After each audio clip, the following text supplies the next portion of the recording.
Hello friends, today we are going to learn about parts of speech, spotting the error and sentence improvement. So let's start. Topic from English grammar, parts of speech, spotting the errors and sentence improvement. Parts of speech are the basic constituents of English language.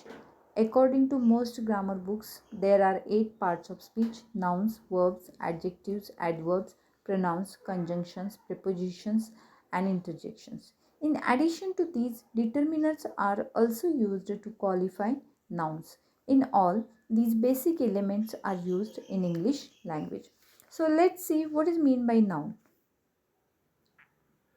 All nouns are naming words. A noun names a person, place, thing, sorry, idea, living creature, quality, or action. For example, Delhi, Nisha, Priyanka, Mumbai, Taj Mahal, play, opinion, tree, wisdom, departure, etc.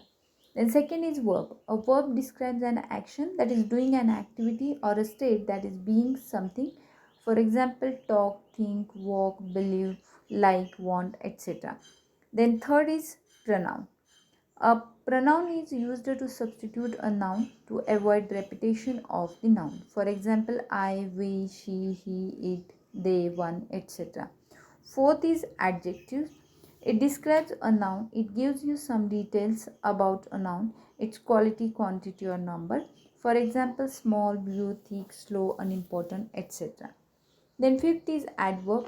An adverb is a word which usually describes a verb. It tells you how the activity is being done. It may also tell you when or where the activity took place and for how many times it occurred. For example, fast, quietly, well, today, yesterday, there, after, somewhere, etc. Then sixth is conjunction. It acts as a connector between two words, phrases, or sentences together. For example, or, but, so, and, because, etc. Then seventh is preposition. Usually comes before noun, pronoun, or noun phrase. It joins the noun to some other part of the sentence. For example, with, on, in, through, at, by, under, etc. Then interjection. Interjections are words which express emotion or surprise, and they are usually followed by exclamation marks. For example, hooray, oh no, ouch, well, ah. In most of the exams, the knowledge of these parts of speech is tested in the form of spotting the error and sentence improvement questions. There are few common types of errors which are repeatedly asked in exam. So first is tense based error. It can be easily spotted by paying attention to the adverb given in the sentence. Then subject verb agreement errors can be easily spotted by paying attention to the singularity and plurality of the subject. Third is pronoun errors can be easily spotted by paying attention to the nature and number of the noun.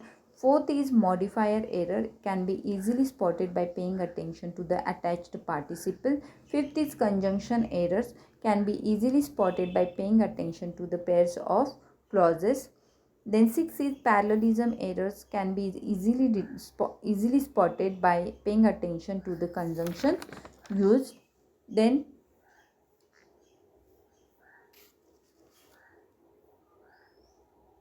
spelling and repetition errors can be easily spotted by carefully reading the written words and repetitive phrases.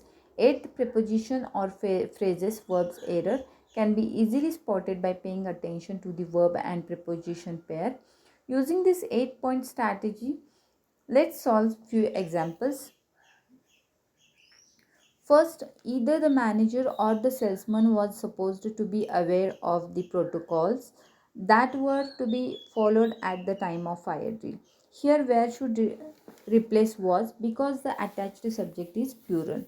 Second example is the actor and director of the movie have been nominated for the upcoming Screen Awards. Here, had should replace have as the subject.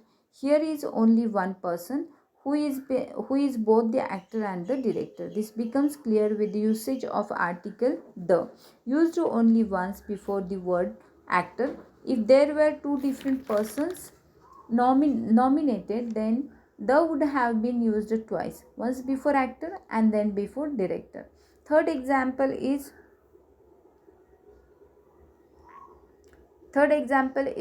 even though Shah Rukh is above 60, he is still fit as a fiddle and is enjoying taking long treks. Fiddle means in good condition physically. Here enjoys should replace is enjoying because the activity mentioned here happens usually. The simple present tense should be used. Fourth example is after listening to both the parties, the jury has unanimously decided to offer their support to the victim. Here it should replace there because here jury is used as a singular noun acting unanimously. Unanimously means completely agree, and jury means a group of members of the public in a court. Fifth example is hardly had he reached the airport that it began raining heavily. Here when should replace that. Hardly as a conjunction is always paired with when. Thank you. Thank you so much.